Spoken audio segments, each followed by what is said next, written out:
देखिएगा, कहने का तरीका होता है।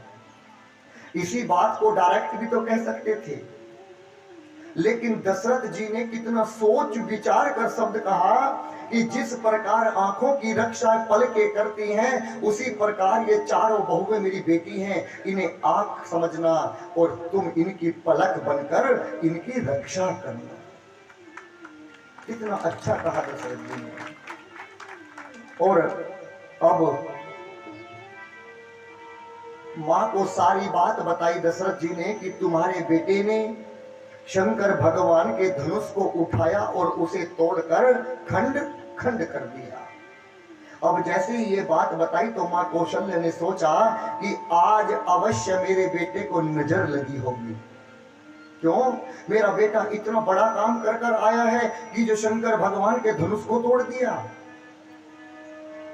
मां ने भगवान की नजर उतारना प्रारंभ की। मां ने कहा, मेरो लाला बड़ो सुकुमार, निहारी जाऊं बारी बारी। ओ मेरो लाला बड़ो सुकुमार, निहारी जाऊं बारी बारी। ओ मेरो लाला बड़ो सुकुमार, निहारी जाऊं बारी बारी।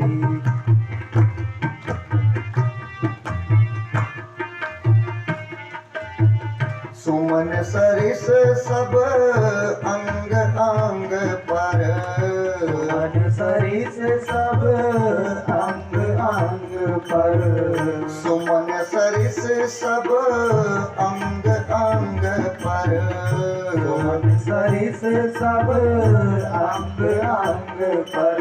मन आचरण अपार, निहारी जाऊं बारी बारी। अब मन आचरण अपार, निहारी जाऊं बारी बारी। ओ मेरो लाला बड़ो सुकुमार, निहारी जाऊं बारी बारी।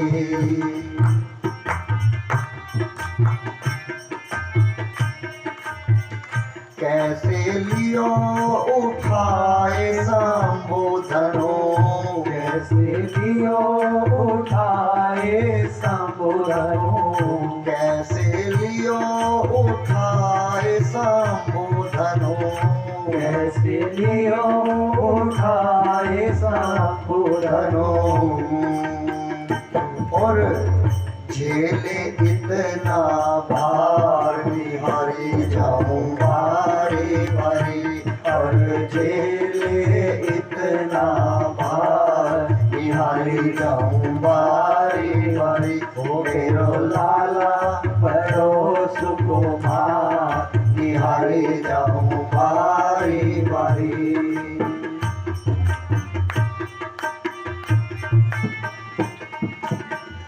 बार बार निरखत प्रभु पैया, बार बार निरखत प्रभु भैया, बार बार निरखत प्रभु पैया, बार बार निरखत प्रभु भैया।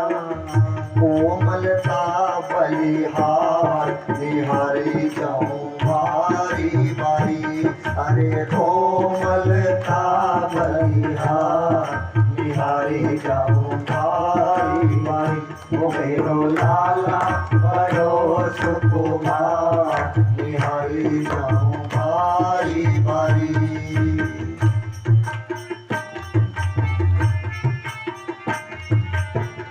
जानी परत गुरु कृपा दृष्टि से, जानी परत गुरु कृपा दृष्टि से, जानी परत गुरु कृपा दृष्टि से, जानी परत गुरु कृपा दृष्टि से। हो गयो संकट पार, निहारी जाऊं बारी बारी। अरे हो गयो संकट पार, निहारी जाऊं बारी बारी। मेरो लाला बड़ो सुकुमार, निहारी जाऊं बारी बारी।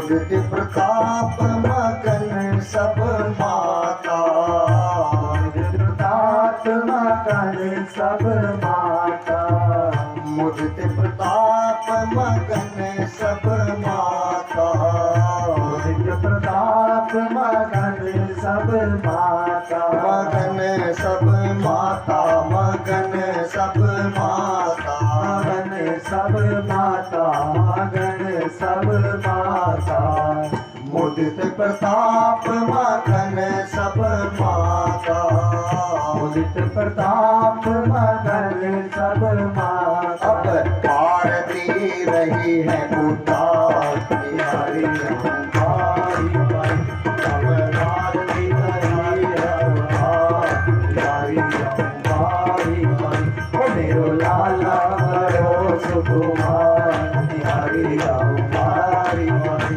मेरो लाला बड़ो सुकुमार बिहारी बिहारी जाऊं बारी बारी।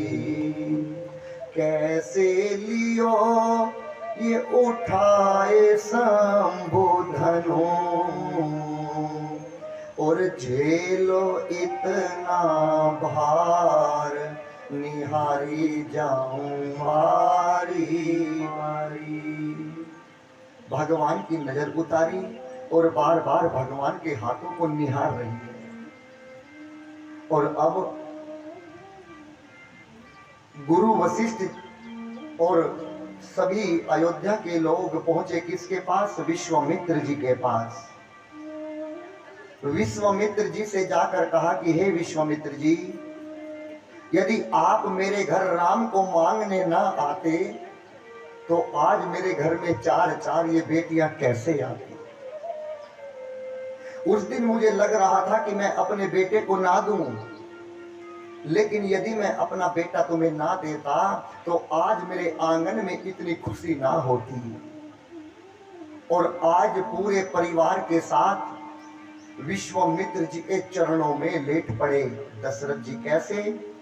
नाथ सकल ये संपदा तुम्हारी, मेरा कुछ नहीं है, ये सब संपदा आपकी है नाथ। और क्या कहा? मैं सेवक ये समेत सुत चारी, मैं सेवक समेत और सुतचारी सब आपके सेवक हैं। लेकिन विश्वामित्र जी, यदि मैं इस दुनिया में ना रहूं तो आप कभी कभी मेरे बेटों का पता लेते रहना, इस महल में आते रहना और अपनी कृपा बनाए रखना।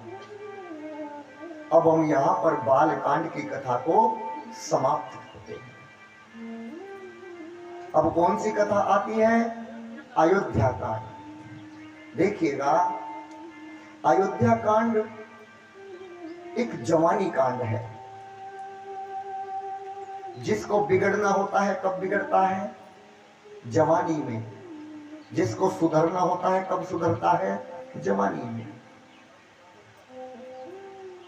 इस कांड का नाम तुलसीदास जी तप कांड रखते हैं। तप कांड क्यों? इसमें आप, इस कांड में आप दर्शन करना, जिसको भी देखिएगा वो तप में लगा हुआ है। राम जी को देखिए, वो वन में है। लक्ष्मण माँ सीता वन में है। भरत भैया 4 फुट का गड्ढा खोदकर अंदर रहते हैं। माँ कौशल्या दुखी है, केकई माँ दुखी, सुमित्रा मैया, और इसी कांड में दशरथ जी भी चले गए। तो आप इस कांड में किसी को भी खुश नहीं देख पाएंगे, सबको तप में देखे मिलेंगे। इसीलिए गोस्वामी तुलसीदास जी इस कांड को तप कांड कहते हैं। मैं आपको एक कथा सुनाऊं। एक पिता ने अपने बेटे से कहा कि बेटा, आज तक तुमने 1 रुपया नहीं कमाया, आज तुम घर से बाहर जाओ और आज तुम्हें चाहे 1 रुपया कमा कर लाना हो, लेकिन कमा कर लाना, और नहीं लाए तो मैं तुम्हारी टांगों को तोड़ दूंगा। बेटा निकला बाहर, पहुंचा माँ के पास। माँ ने कहा बेटा क्या हुआ? पिताजी ने ऐसा कहा है तो कोई बात नहीं बेटा, अंदर कमरे में छिप जा। शाम को कमरे में से निकाला और एक 10 का सिक्का दिया और कहा कि जाओ अपने पिता को दे देना कि पिताजी 10 रुपए कमा कर लाया हूं। शाम को आया, पिता ने कहा क्या कमाया? कि 10 रुपए कमाया। कि जाओ कुएं में फेंक दो। वहीं पर कुआं था, तुरंत कुएं में फेंक कर आया। आज दूसरा दिन आया, पता चल गया कि मेरी पत्नी ने दिए हैं, उसको मायके भिजवा दिया। उसी दिन बेटी और दामाद आया, आज 10 रुपए बेटी ने दे दिए बहन ने।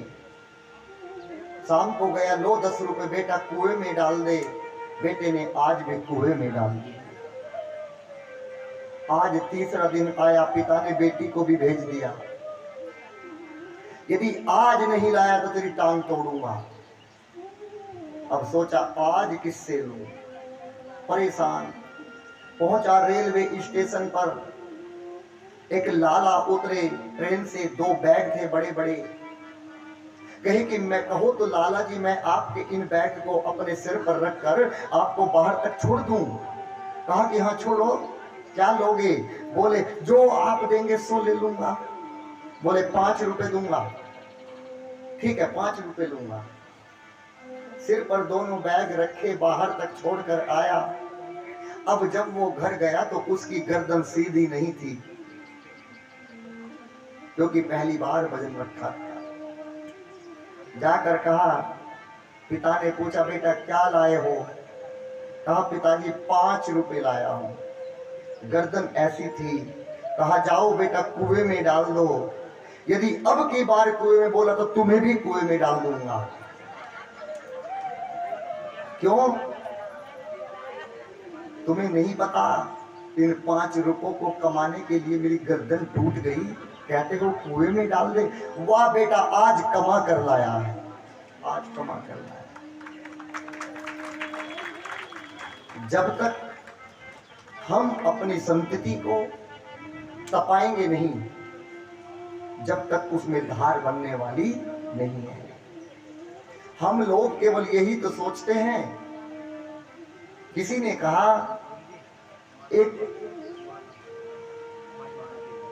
एक लाला जी का जन्मदिन था, उसने पूरी रात पार्टी की, पूरे दिन पार्टी की और अपने मुनीम से पूछा कि बताओ कितना धन है हमारे पास। मुनीम ने कहा कि 7 पीढ़ी बैठकर खा सकती हैं, इतना धन है। रोने लगा, क्यों? कहा कि इसलिए रो रहा हूं कि 8वीं पीढ़ी क्या खाएगी, इसलिए रो रहा था। अब उसी दिन रात को उसने एक संकल्प किया कि आज के बाद लालच नहीं करूंगा, दान करूंगा, पूजा करूंगा, यज्ञ करूंगा। और उसी दिन रात को 2 बजे यमराज जी आ गए। कहे कि चल तुझे लेकर चलना है। बोला कि अभी तो मैं सुधरा हूं, तुम अभी ले जाने के लिए कहते हो। कहा कि मेरे पास जितनी दौलत है उसकी आधी दौलत यमराज जी तुमको देता हूं, बस मुझे 1 साल दे दो। कहा कि नहीं मिलेगी, कहा कि नहीं मिलेगी। लो पंडित जी परेशान मत हो, ये ले लो, बैठा चलने दो, परेशान मत हो, उनका काम है। कहा कि मैंने जितना भी आज तक कमाया है उसका आधा पैसा तुम्हें देता हूं, मुझे 1 साल दे दो। बोले नहीं मिलेगी। चलो मुझे 1 महीना दे दो, नहीं मिलेगा। मैं तुम्हें सारी दौलत देता हूं, 1 मिनट दे दो। बोला नहीं मिलेगा। बोला बस एक बार मेरे बेटे से मुझे बात करा दो। बेटे को बुलाया और बेटे से कहा कि बेटा मैंने इतना कमाया कि 7 पीढ़ी बैठकर खा सकती हैं, लेकिन आज उतनी दौलत से मैं अपने लिए 1 मिनट भी नहीं खरीद पाया। मुझे आज पता चला मैं जिस दौलत को कमाने के में जुटा था वो साथ नहीं गई, वो कोई काम नहीं आई। यदि भजन करता तो कम से कम मेरे काम तो आता कि बेटा तू आज के बाद हमारे पास में बहुत दौलत है, दौलत का चक्कर छोड़ और आज से ही माला लेकर भगवान के भजन में लग जा। उसी दिन से बेटा भजन में लग गया। कितना भी जोड़ लो काम नहीं आने वाला। कोरोना काल में ऐसे ऐसे लोग चले गए, सपना देख रहे थे रात की सुबह ये करूंगा और पता चला कि अगला सांस नहीं आया, अगला सांस नहीं आया। अब मैं आपको बताऊं, यह एक तप कांड है। मैं आपसे अब एक प्रश्न पूछना चाहता हूं कि राम जी वन में क्यों गए? कोई भी बताए।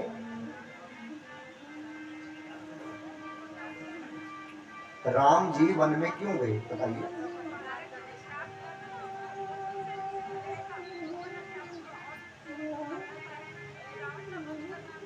रावण का वध करना था और नारद जी ने श्राप दिया था।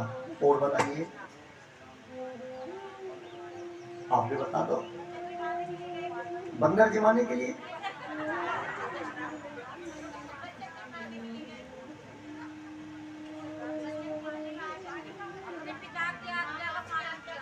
अपने पिता की आज्ञा का पालन करने। और बताइए।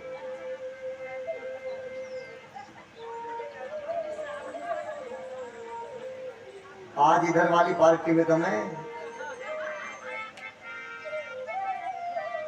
देखिएगा, भगवान, आप सबने सही कहा, बहुत अच्छा। भगवान रावण को मारने नहीं गए थे। जब भगवान 100 योजन दूर 1200 किलोमीटर एक बाण से मारीच को 1200 किलोमीटर भेज सकते हैं, तो क्या भगवान अपने घर बैठकर रावण को नहीं मार सकते? मार सकते हैं ना। भगवान वन में गए थे भक्तों पर दया करने। बताइए, यदि भगवान वन में ना जाते तो सबरी माँ का क्या होता? भगवान वन में न जाते तो केवट का क्या होता? और भगवान वन में न जाते तो इन अहिल्या का क्या होता? भगवान वन में न जाते तो जटायु को गति कौन देता? भगवान वन में न जाते तो सरभंग को गति कौन देता? भगवान अपने भक्तों का उद्धार करने के लिए ही वन में गए और ये लीला रची रावण मारने की। अरे रावण को तो चाहते तो भगवान चुटकियों में मसल देते, चुटकियों में। देखिएगा, व्यास लोग यहाँ पर बैठकर घंटों तक केकई माँ की बुराई करते रहते हैं कि केकई माँ ने ये किया, केकई माँ ने वो किया। मैं उनसे एक प्रश्न पूछता हूँ, जिसका परिणाम मेरे स्वयं राम भगवान ने चित्रकूट गंगा के तट पर बैठकर स्वयं दिया है। खुद भरत भैया से कहते हैं, दोष देही जड़ नहीं वो जड़ नहीं वो जड़ है। कौन कौन है जड़? जो केकई माँ को दोष लगाता है वो जन नहीं वो जड़ है, वो मेरा सबसे बड़ा शत्रु है। और दोष कौन देता है? जो गुरु साधु सभा नहीं केरी। जिसने कभी साधु की, माता की, पिता की, संत की और गुरु की कभी सेवा नहीं करी होगी, वो ही आदमी कहेगा कि माँ केकई का कोई दोष है। जिसका प्रमाण मेरे भगवान स्वयं लिखते हैं, स्वयं देते हैं, फिर भी हम अपने मुख से कहते हैं कि केकई ने ये किया, केकई ने वो किया। मैं आपसे पूछता हूं कि कौशल्या माँ ने तो केवल भगवान राम को जन्म दिया, और यदि केकई माँ भगवान को वन में ना भेजती तो भगवान पुरुषोत्तम राम कैसे बनते? कदापि नहीं बनते। मैं आपको बताऊं, ये सारा बचपन का खेला है, सारा बचपन का। ऐसा संत लोग कहते हैं कि एक बार भगवान की आयु 5 वर्ष थी और भगवान ने केकई माँ के पीछे से आंखों को जाकर बंद कर लिया। भगवान ने कहा, मां बताओ मैं कौन हूं? माँ ने कहा कि इतना नटखट तो मेरा लक्ष्मण ही हो सकता है कि तुम लक्ष्मण हो। भगवान ने हाथ हटाया और नाचते हुए भगवान बोले कि आज मैंने अपनी माँ को हरा दिया, आज मैं जीत गया, मेरी माँ हार गई। कैकेयी माँ ने राम जी को अपनी गोद में बिठा लिया और कहा कि आज मेरे बेटे ने अपनी माँ को हरा दिया। मांग बेटा, क्या मांगता है? जो कहेगा वही सर्वस्व लुटा दूंगी। राम जी ने कहा कि माँ पहले सौगंध खा, मेरे सिर पर रखकर हाथ सौगंध खा कि मैं जो मांगूंगा तू वो देगी। माँ ने कहा रघुकुल रीत सदा चली आई, प्राण जाए और वचन न जाए। मांग राम, तेरी सौगंध खा के कहती हूँ जो मांगोगे वही दूंगी। राम जी ने पता है क्या कहा कि माँ, जब पिता मेरे लिए राज गद्दी सजाए उस वक्त तू मेरे लिए 14 वर्ष का वनवास मांग लेगा। ये माँ कैकेयी ने नहीं मांगा था, भगवान ने कहकर मंगवाया था। माँ ने कहा कि पता तो है तू क्या मांग रहा है? कि हाँ माँ, मुझे सब पता है। माँ ने कहा कि बेटा राम, तुझे पता है कि इस वर के मांगने से मेरी मांग का सिंदूर चला जाएगा। राम, माँ यदि तूने मेरे लिए वनवास नहीं मांगा, जिस काम के लिए तेरे राम ने जन्म लिया है वो अधूरा रह जाएगा। माँ, तेरे राम का यदि काम बनेगा तो वन में जाकर ही बनेगा। माँ ने कहा कि यदि मेरे बेटे का काम वन में जाने से बनता है तो मैं अपने पति का भी बलिदान करती हूँ। जा, मैं ये वरदान मांगूंगी, तुझे वचन देती हूँ। और ये कहकर अब मेरी माँ कैकेयी अपने कक्ष में जाकर आराम करने लगी। उनको नींद आ गई। उसी वक्त मंथरा आई और मंथरा ने कहा कि आप सोती रहो, आपको तो नींद प्रिय है ना, आपने महाराजा के कपट का दर्शन नहीं किया। और जैसे ही कपटी कहा, मां ने एक चांटा जड़ा और मंथरा कोने में जाकर दूर पड़ी। कहा कि कड़बूड़ी, तेरी इतनी हिम्मत कि तू मेरे पति पर लांछन लगाती है, उन्हें कपटी कहती है तू।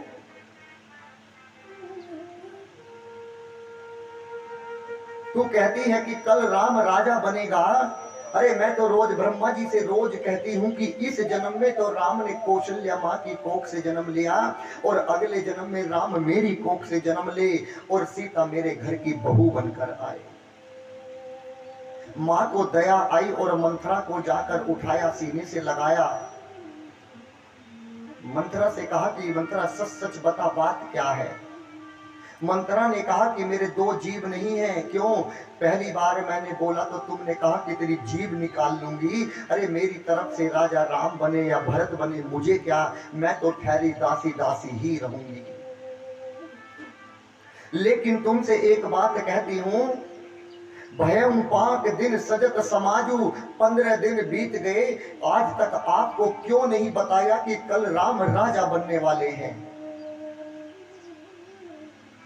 पूरी अयोध्या के नौकर चाकरों को भी पता है, कौशल्या माँ को पता है, कौशल्या को भी पता है और सुमित्रा को भी पता है, तुम्हें क्यों नहीं पता?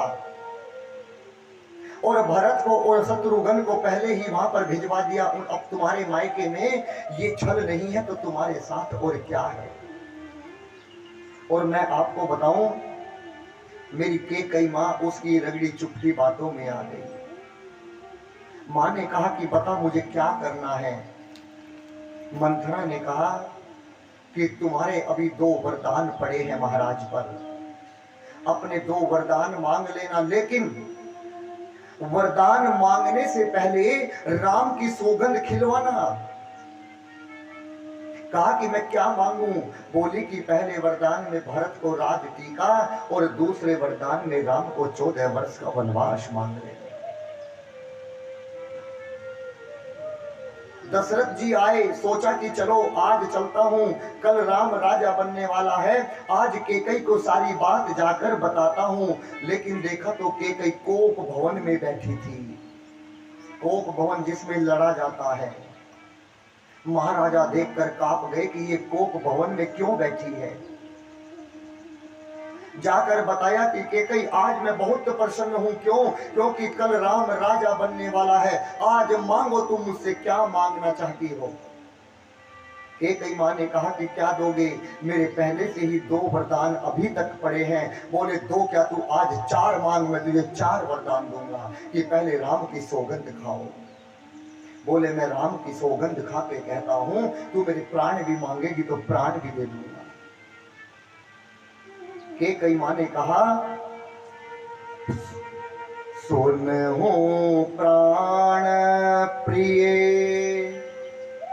भावत जी का,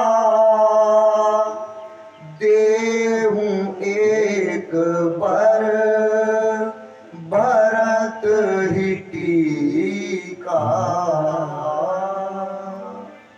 और जैसा पहला वरदान मांगा, दशरथ जी खड़े के खड़े कांप गए, कांपने लगे कि ये तूने क्या मांग लिया। अब दूसरे वरदान मांगने का समय आया और मैं आपको बताऊं, यहां पर लिखा है जब केकई मां ने दूसरा वरदान मांगा तो केकई मां खड़ी की खड़ी कांपने लगी। क्यों? क्योंकि इस वरदान के मांगने से मेरी मांग का सिंदूर चला जाएगा। केकई मां ने कहा मांगे हूं दूसर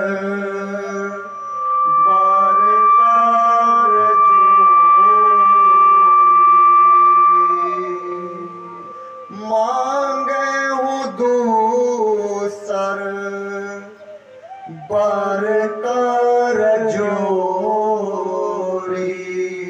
क्या करहूं नाथ मनोरथ मोरी। क्या मांगा? तापस वेश विशेष उदासी। महाराजा ने सोचा कि तापस वेश ये कहना चाहती है कि तपस्वी का रूप धरकर अब तुम दशरथ वन में चले जाओ। महाराजा दशरथ जी मन ही मन में तैयार हो गए। मां ने कहा कि तुम नहीं तो कौन? तापस वेश ये विशेष उदासी 14 बरस राम वनवासी। और भगवान को 14 वर्ष का वनवास मांग रहे।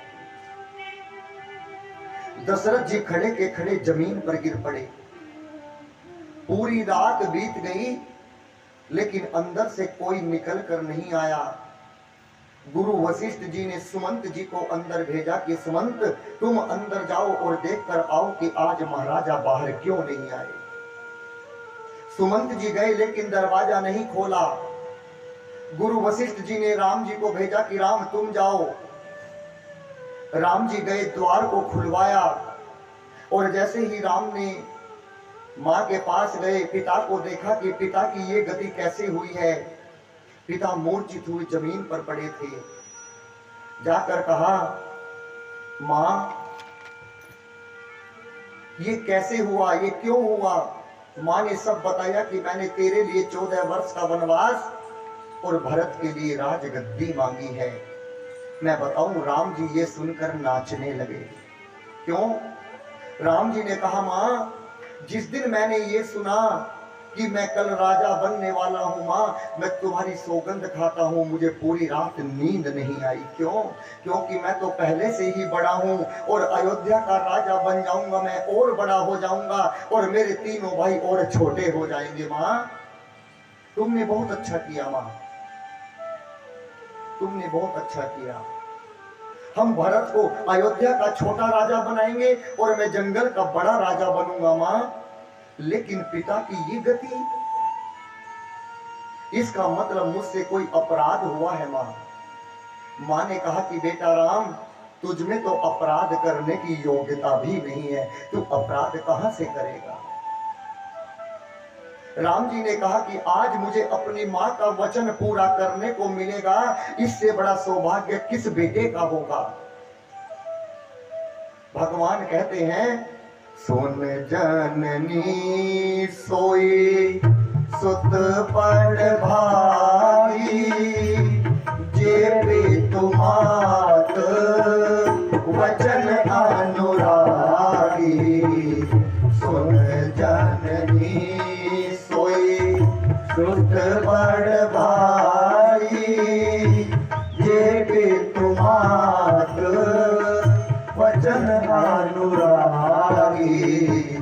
तनय मात पितु तोष निहारा, तनय मात पितु तोष निहारा।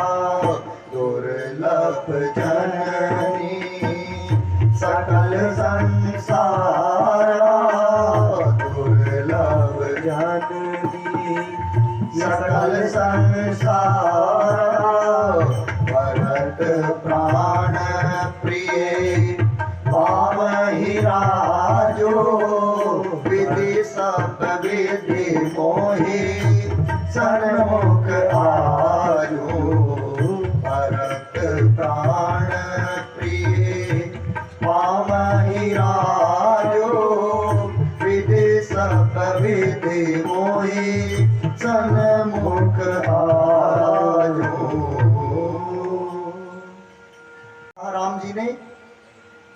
राम जी ने कहा, मां वो बेटा बड़भागी होता है कौन, जो अपने माता पिता के वचन में नहीं, जो चरण में प्रेम करता है। क्यों? चरण में प्रेम करना बहुत आसान है, सुबह को उठे और पांव को छू लो बस हो गया। लेकिन वो बेटा बड़ा भाग्यशाली होता है जो अपने पिता के चरणों में नहीं, अपने पिता के वचनों में प्रेम करता है। जो पिता ने और माँ ने कोई कहा, आदेश दिया और उसको पूरा करता है माँ, वो बेटा बड़ा भाग्यशाली होता है। आज इस दुनिया में मुझसे बड़ा भाग्यशाली कौन होगा कि जो मुझे अपनी माँ के वचन को पूरा करने को मिल रहा है। मैं इसलिए वन में अवश्य जाऊंगा। और अब यहाँ पर दर्शन कीजिएगा, भगवान ने दशरथ जी को उठाया और सीने से लगाया, कहा पिताजी तात, मैं यूं गया और यूं आया। आज भगवान ने दशरथ जी को संभाला और दशरथ जी ने क्या मांगा शंकर भगवान से? एक माता पिता अपने पुत्र के लिए कोई नहीं मांग सकता इस दुनिया में, आज वो दशरथ जी मांग रहे हैं। क्या कहा कि हे शंकर भगवान, आज मैं तुमसे एक वरदान चाहता हूं। कौन सा वरदान? आशुतोष तुम अवघर दानी, आरती हर हो दीन जन जानी।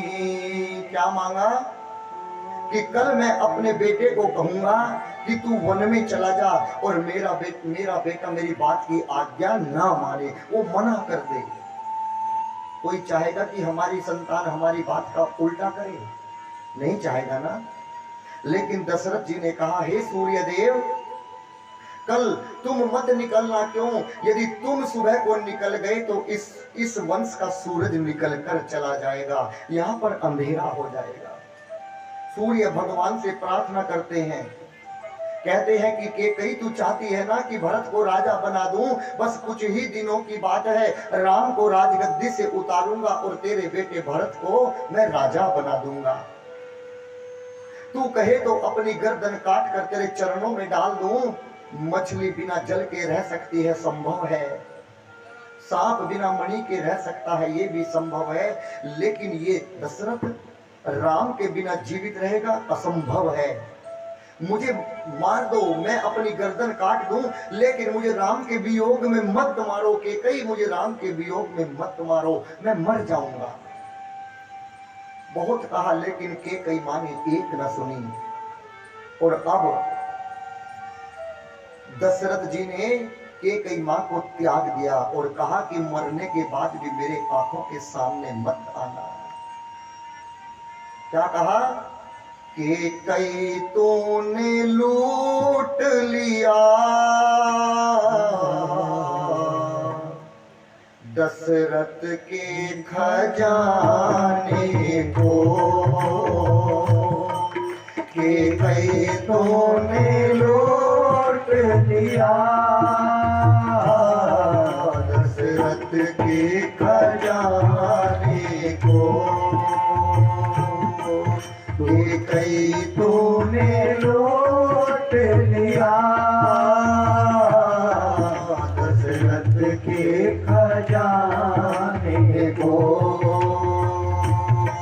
तू तरस जाएगी रानी, तू तरस जाएगी रानी, मांग अपनी सजाने को।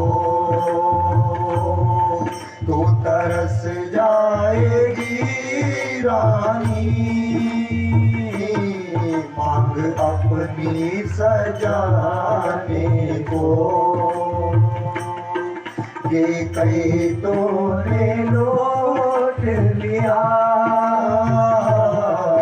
दशरथ के खजाने को।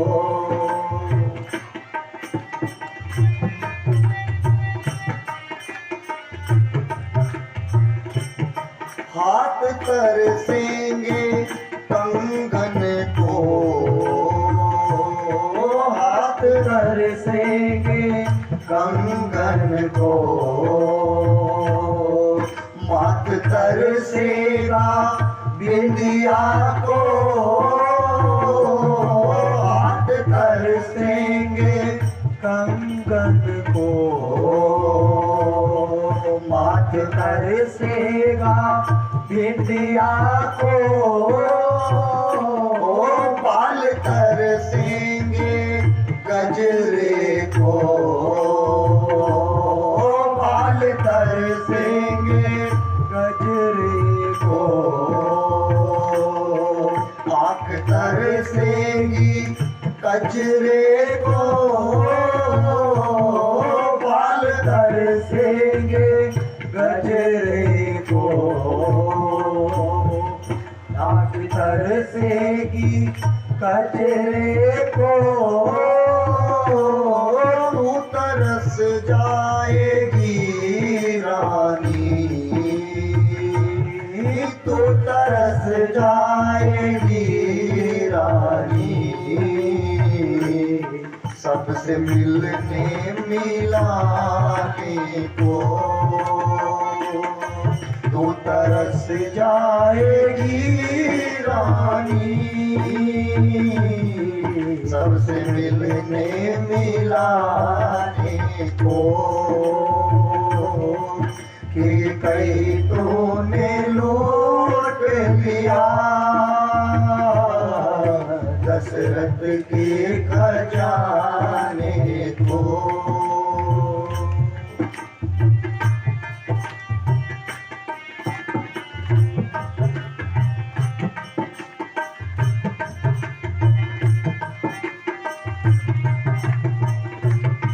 मार पाई ना तू मन को,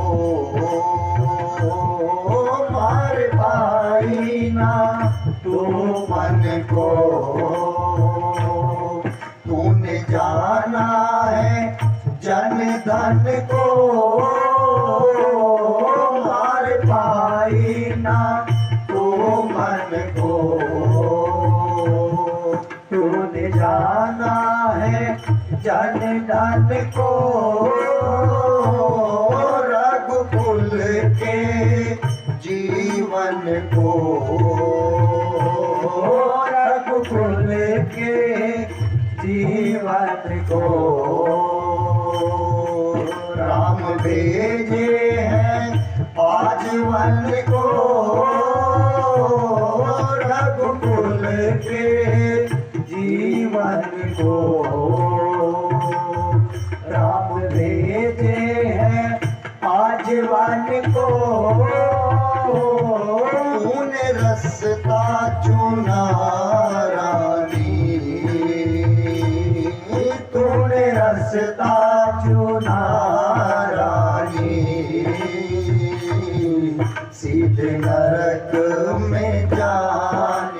था। तूने रास्ता चुना रानी,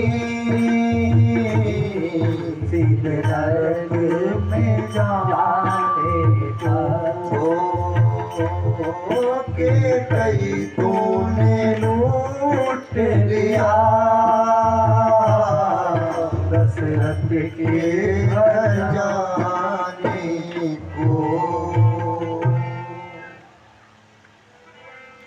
और जैसे ही दशरथ जी ने केकई को मां को त्यागा, उसके बाद में राम जी बाहर आए और आंगन के बीच में कौशल्या मां दिखाई पड़ी। कौशल्या मां ने कहा कि बेटा राम, तुमने अभी तक स्नान नहीं किया, क्यों? अरे तुम्हें राजा बनना है। कहा कि मां, अब मैं राजा नहीं बनूंगा, मैं बड़ा राजा बना हूं। मेरे पिताजी ने और मां ने मुझे बड़ा राजा बनाया है और भरत को छोटा राजा बनाया है। मां ने कहा, मैं समझी नहीं राम कि भरत अयोध्या का राजा बनेगा और मैं वन का राजा बनूंगा। मां, मुझे 14 साल तक वन में जाना। अब देखिएगा, यहां पर गोस्वामी तुलसीदास जी एक चौपाई लिखते हैं। वो कहते हैं, धर्म स्नेहा उभय मति घेरी, भैगति साप छुचंदर केरी। मां कहती है कि धर्म कहता है कि तुम अपने पिता के चरणों में प्रेम करो, अपने पिता की बात को मानो। लेकिन ममता क्या कहती है? ममता कहती है कि अपनी मां के आंचल में रहो। पिता से भी बड़ा हक मां का होता है बेटा। यदि तुम्हारे पिता ने कहा है वन जाने के लिए तो तुम कदापि मत जाना, ये मैं कहती हूं। और यदि तुम्हें मां ने कहा है तो तुम अवश्य जाना, किसी के कहने से भी मत रुकना। भगवान ने कहा, मां मुझे केकई मां ने कहा है, बेटा अवश्य जाना। छाप सुतंदर केरी, जिस प्रकार सांप, आपने चकचुंदर देखी होगी जो सांप चूहे के जैसी होती है। यदि सांप उसे पकड़ लेता है अपने मुख में, यदि उसे खाकर अंदर सटक ले तो वो मर जाता है, और यदि उसे बाहर छोड़ दे तो सांप तुरंत अंधा हो जाता है। ये नियम है। उसी प्रकार बेटा, आज मेरे सामने ऐसा संकट खड़ा हुआ है, मैं क्या करूं बेटा? तुझे वन में जाते कैसे देखूंगी? और राम और मेरी मां कौशल्या वहीं पर बैठे, और मां ने कहा कि देखो बेटा राम, मैंने आज तक सीता को दिवे की बाती जलाने के लिए भी नहीं कहा। जिस सीता को जनक जी ने अपनी पलकों पर बिठाकर पाला है, तू बता बेटा राम, वो सीता तेरे बिना कैसे रहेगी? उसी बीच में सीता मां आई, और सीता मां आकर बैठकर कही कि प्रभु मैं भी आपके साथ चलूंगी। भगवान ने मना कर दिया, नहीं, तुम जाने के योग्य नहीं हो, एक स्त्री को वन में शोभा नहीं देता। मां ने कहा, क्या तुम जाने के योग्य हो? और मेरी मां रोते रोते अपने सीधे पांव के अंगूठे के नाखून से जमीन को ऐसे क्रोधने लगी। क्यों? अपनी मां से बात करने लगी, धरती मां से। कहा, मां आज मेरा जाना तय हुआ है, पर ये नहीं पता मां मैं कहां जाऊंगी। यदि मेरे स्वामी मुझे अपने साथ लेकर नहीं गए तो मैं अपने प्राणों का त्याग कर दूंगी, इस जगत से चली जाऊंगी। और यदि मेरे पति मुझे लेकर गए तो उनके साथ चली जाऊंगी। मेरा जाना तय है। मां तू ही बता, पत्नी बिना पति के बेकार होती है, और बिना जल के नदी बेकार होती है। और किसी के सामने 56 भोग रखा हो लेकिन वो स्वस्थ ना हो, बीमार हो, तो बताइए वो 56 भोग किस काम का? उसी प्रकार माँ मेरे पति वन में रहे और मैं अयोध्या में रहूं, मैं किसी काम की नहीं माँ, मैं आज अवश्य जाऊंगी। और भगवान ने जब देखा कि सीता ने अपने होश खो दिए हैं तो भगवान ने मां को चलने की अनुमति दे दी कि चलो सीता तुम भी साथ में चलना। अब दौड़े दौड़े लक्ष्मण जी आए। लक्ष्मण जी ने कहा भैया मैं भी आपके साथ चलूंगा। भैया राम जी ने कहा कि नहीं लक्ष्मण, तुम भरत के साथ में रहना और उनका हाथ बटाना, उनका काम कराना। लक्ष्मण जी ने कहा कि मैं कैसे कराऊंगा, मैं तो अभी दूध पीता बच्चा हूं, मेरे तो अभी दूध के दांत भी नहीं टूटे हैं भैया। राम जी ने कहा तो कल तो जनक जी के वहां पर बहुत गरज रहे थे कि परशुराम जी ऐसा कर दूंगा वैसा कर दूंगा, धनुष तोड़ दूंगा, और आज कह रहे दूध पीता बच्चा हूं। कि हाँ भैया मुझे भी नहीं पता था। जब मैं परशुराम जी से कह रहा था तो जब आपने ही कहा था कि बाबा मेरे भाई से कुछ मत कहो, ये तो अभी दूध पीता बच्चा है, मैं कल ही मुझे पता चला कि मेरे दूध के दांत भी नहीं टूटे हैं भैया, फिर मैं इतना बड़ा भार कैसे संभालूंगा। राम जी ने कहा चलो मैं तुम्हें ले जाने को तैयार हूं, लेकिन पहले माँ के पास जाओ, माँ से आज्ञा लेकर आओ। लक्ष्मण भैया पहुंचे सुमित्रा मैया के पास और रास्ते में योजना बना रहे हैं कि मुझे क्या कहना है। अगर ये कहूंगा कि माँ मैं भैया के साथ चला जाऊं तो वहां पर माँ मना करने की अधिकारी है, क्योंकि क्या कहा है चला जाऊं। और यदि ये कहूंगा कि मैं अपने भैया के साथ वन में जा रहा हूं माँ, तो फिर माँ मुझे मना नहीं करेगी। और जैसे ही माँ के पास पहुंचे और कहा माँ मैं अपने भैया के साथ 14 वर्ष के लिए वन में जा रहा हूं, एक चाटा दिया। क्या बोला दोबारा बोल। माँ भैया को 14 वर्ष का वनवास हुआ है माँ, के कई माँ ने भैया को 14 वर्ष वन में भेजा है। जैसा ही ये सुना और पता चला कि आज मेरा बेटा लक्ष्मण अपने भैया की सेवा करने साथ में जा रहा है, तो अपने पेट पर हाथ रखकर कहा कि मेरी कोख कितनी धन्य है ब्रह्मा जी कि इस कोख से लक्ष्मण जैसे बेटे ने जन्म लिया जो राम का भगत निकल गया। और कहा कि बेटा ये बता कि सूरज किस दिशा से निकलता है।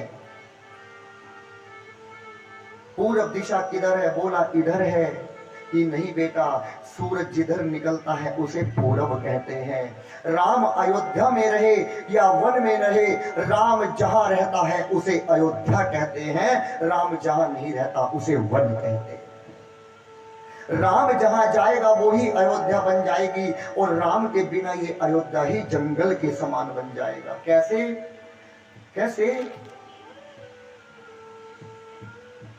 और इतना कहकर मां ने कहा अवध तहां जहां राम निवासु, तहां ही दिवस जहां भानु प्रकाशु। और कहा कि बेटा आज के बाद मुझे सपने में भी मत देखना। कहा मां वन में जा रहा हूं तो मुझे सपना देखने का भी अधिकार मुझसे छीन रही है मां। कि इसलिए कह रही हूं बेटा यदि तूने मुझे सपने में भी देख लिया तो कहीं राम की सेवा ना बिछड़ जाए, इसलिए कह रही हूं दिन रात केवल राम भैया के चरणों में ही अपना ध्यान रखना। और आज के बाद मैं तेरी मां नहीं हूं। कहा मां मैं मां कहने का भी अधिकार खो दिया मां मैंने कि हाँ तो मेरी मां कौन है, मेरे पिता कौन होंगे। तभी मां ने कहा तात तुम्हारी मातु देही, पिता राम सब भांति स्नेही। कि आज से तुम्हारी मां सीता है और पिता राम है, उनको ही कहना। और मैं बताऊं लक्ष्मण जी ने वहीं पर माँ के चरणों पर हाथ लगाकर सौगंध दी कि माँ, मैं तेरे चरणों की सौगंध खाता हूं कि यदि मैं सो गया तो कहीं तू सपने में आने का डर है, तू सपने में आ सकती है माँ, मैं तेरे चरणों की सौगंध खाता है ये लक्ष्मण, ये 14 वर्षों तक अपनी नींद का त्याग कर देगा, ये सोएगा नहीं माँ। और लक्ष्मण ने वहीं पर 14 वर्षों तक सोए नहीं, यही कारण था, यही कारण था। और अब भगवान जिसके माता पिता ने अपने बेटे को और बहू को अच्छे सुंदर से वस्त्रों में गहनों में देखा हो, अब आप बताइएगा जब वो वनवास के कपड़े देखेगा तो क्या देख पाएगा?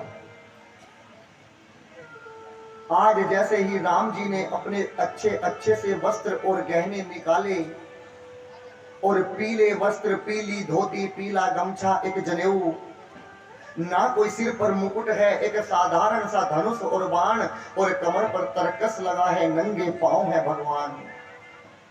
और सीता माँ ने भी एक पोटली सी ली और पुराने से कपड़े पहनकर चल पड़ी माँ। यही भेष लक्ष्मण भैया ने बनाया और इस भेष को लेकर सोचा कि चलो पिता से आशीर्वाद लेने जाते हैं। और जैसे ही पिताजी ने आज इस रूप में तीनों को देखा तो दशरथ जी खड़े के खड़े जमीन पर गिर पड़े। राम जो मखमलों के गद्दों पर सोता था, रहता था, कमल के फूल पर चलता था, वो राम आज कांटों पर, पत्थरों पर कैसे चलेगा? और सीता को तो आंखों पर बिठा कर पाला है जनक जी ने। आज मैं अपने वचन से झूठा पड़ जाऊंगा, मैंने आज सीता को वन में भेज दिया। सुमंत जी को बुलाया, सुमंत जी से कहा, सुमंत इन तीनों को 4-5 दिन रथ पर बिठाकर वन में घुमा कर ले आओ। राम आएगा, यदि राम ना आए तो सीता को अवश्य लाना, और यदि सीता भी ना आए तो लक्ष्मण को अवश्य लाना। और यदि सुमंत तुम तीनों में से किसी को भी ना लाए तो इस घर से मेरे प्राण निकल कर चले जाएंगे, ये दशरथ जिंदा नहीं रहेगा। सुमंत जी ने बहुत समझाया, मां कौशल्या आगे नहीं आई क्यों? आज मैं अपने राम को तपस्वी के रूप में कैसे देखूं, सीता को कैसे देखूं, छोटे को कैसे देखूं? और मेरी मां एक कोने में खड़ी खड़ी रो रही थी। भगवान ने कहा, मां इस दामन में कुछ डाल दे, मां एक निशानी दे दे, मां कुछ भी दे दे, कम से कम आशीर्वाद देने तो आजा मां। लेकिन मां नहीं आई।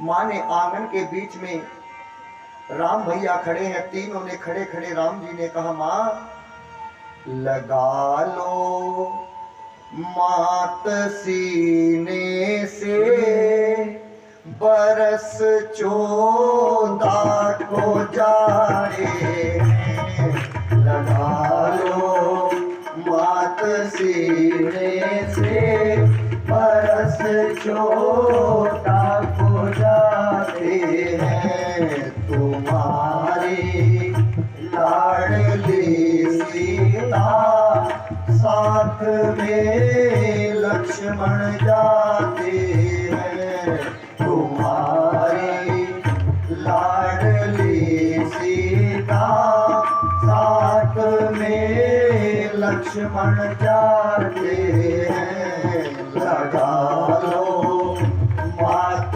सीने से परस 14 को जाते हैं।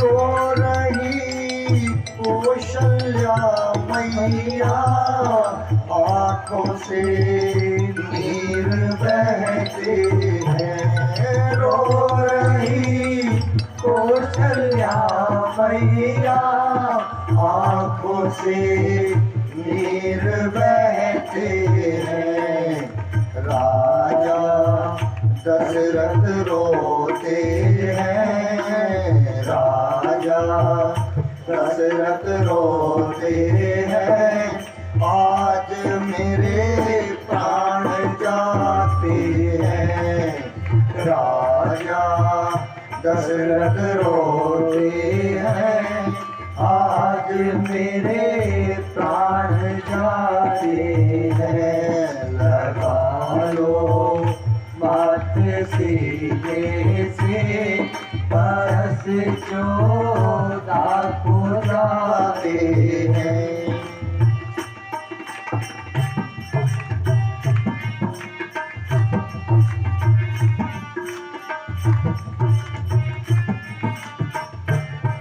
धन्य है कौशल्या मैया, धन्य है कैकेयी मैया, जिन्होंने वन में भेजा है, धन्य है कैकेयी मैया, जिन्होंने वन में भेजा है,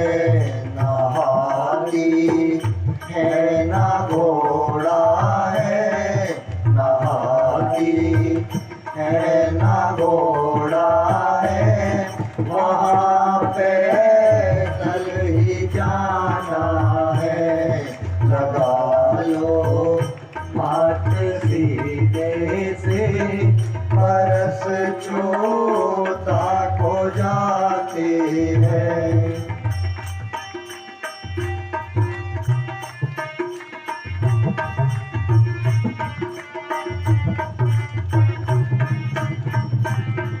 ये भोजन क्यों बनाए हैं, मात के कई को जा देना, ये भोजन क्यों बनाए हैं, मात के कई को जा देना, लिखा नहीं किस्मत में भोजन, लिखा नहीं किस्मत में भोजन, राम ऐसे समझाते हैं, लिखा नहीं किस्मत में भोजन, राम ऐसे समझाते हैं, लगा लो मात सीधे से, बरस 14 को जाते हैं।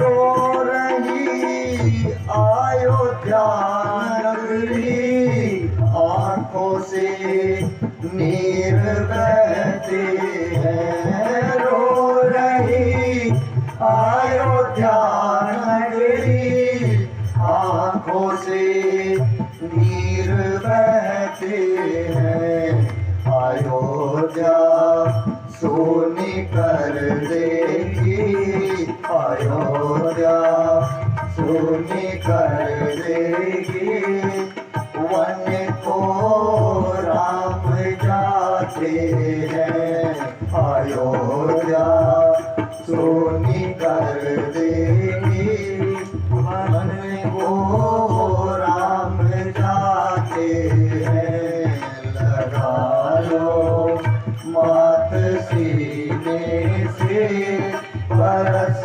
14 को जाते हैं, तुम्हारी लाडली सीता, साथ में लक्ष्मण जाते हैं, ये भोजन क्यों बनाए हो, मात के कई को जा देना, लिखा नहीं किस्मत में भोजन, लिखा नहीं किस्मत में भोजन, राम ऐसे समझाते हैं।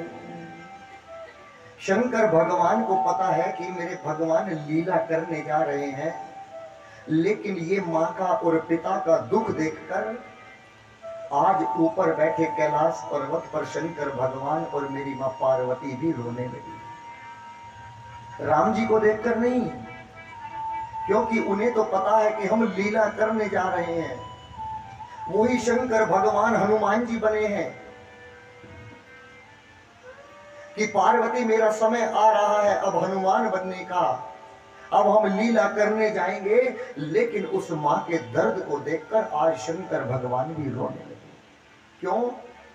शंकर भगवान राम जी को कहते हैं, राम जी को राम नहीं कहते, भगवान नहीं कहते, राम जी को अपना पिता कहते हैं कि ये मेरे पिता हैं और माँ सीता मेरी माँ है, जगदम्बा है। और माँ कौशल्या आई और अपने सीने से लगाया और सीने से लगाकर अब भगवान को विदा किया। बाबा कहते हैं सजीवन साज समाज सब बंती बंधु समेत बंदी विप्र गुरु चरण प्रभु चले करही सबहि आचेत। और भगवान अयोध्या को छोड़कर वन में चल गए। सबसे पहले गुरु वशिष्ठ जी के आश्रम में गए भगवान। गुरु वशिष्ठ जी से आशीर्वाद लिया और आशीर्वाद लेने के बाद अब भगवान रथ पर बैठे। माँ जानकी बराबर में बाएं अंग बैठी और लक्ष्मण भैया रथ पर खड़े होकर और सुमंत जी रथ को लेकर चल पड़े। जैसे ही चले तो पूरी अयोध्या के नर और नारी और बच्चे सब भगवान के पीछे पीछे दौड़ पड़े, सब दौड़ पड़े। और सबसे पहले भगवान कहाँ रुके? तमसा नदी के किनारे पर रुके। तमसा नदी के किनारे पर रुके। रात भई भगवान ने सोचा कि ये मेरे साथ चलेंगे तो मैं अपना कार्य कैसे पूरा करूंगा। भगवान ने अपनी माया से सबको सुला दिया और सुमंत जी ने कहा सुमंत दक्षिण दिशा की तरफ लेकर चलो इस रथ को, और अपनी माया से रथ के पहियों के निशान को भी मिटा दिया, मिटा दिया। हम लोग अपने आप को कहते रहते हैं कि भगवान ने कितना कष्ट दिया। आज भगवान स्वयं तपस्वी का रूप धारण कर कर वन को चले गए। जीवन में जब भी कभी दुख सतावे तो किसी भगवान को याद मत करना। ये माँ सीता को वरदान है, जो दुख में माँ सीता को भजता है, उनको याद करता है, माँ सीता संकट मोचनी है, उसके संकटों को तुरंत मोचन कर देती है। क्यों? क्योंकि माँ सीता जितना दुख इस दुनिया में तो क्या पूरे संसार में ना तो किसी ने पाया और ना पागा। जिसने अपने बेटों को जन्म ही वन में दिया हो, आप बताओ हम और आपको थोड़ा सा क्या दुख हो जाता है तुरंत भगवान से कहने लगते हैं, तुरंत कहने लगते हैं। और अब भगवान आगे बढ़े। अब आगे एक स्थान आया जिसका नाम है सिंगवेरपुर। क्या नाम है? सिंगवेरपुर। यहाँ के राजा कौन है? निषाद राज गुह। बाबा कहते हैं सीता सचिव सहित दो भाई सिंगवेरपुर पहुँचे जाई। सीता सचिव सहित दो भाई सिंगवेरपुर पहुँचे जाई। उतरे राम देव सिर देखी कीन दंडवत हर सुविशेषी। उतरे राम देव सरि देखी कीन दंडवत हरषु विशेषी गंग सकल मोद मंगल मूला अंग सकल मुद मंगल मूला सब सुख करनी हरणी सब सूला सब सुख करनी हरणी सब सूला सब सुख करनी हरनी सब सूला। सिंगवेरपुर आया और जैसे सिंगवेरपुर आया तो वहां के राजा हैं जिनका नाम है निषाद राज गुह। निषाद राज गुह ने भगवान को एक कुसा घास का आसन बिछाया और वहीं पर एक बड़े वृक्ष का पेड़ है, उसके नीचे भगवान को और मेरी मां जानकी को बिठाया। अब कुछ समय ऐसे ही बात चलती रही, भगवान को और मेरी मां जानकी को नींद आ गई, वो सो गए। और जैसे ही सोए तो अब निषाद राज गुह मां केकई के बारे में कुछ उल्टा सीधा कहने लगे। क्या ये कैसी मां है, इन मां को तनिक थोड़ी सी भी शर्म नहीं आई कि इतने प्यारे से राम जी को और सीता जी को वन में भेज दिया।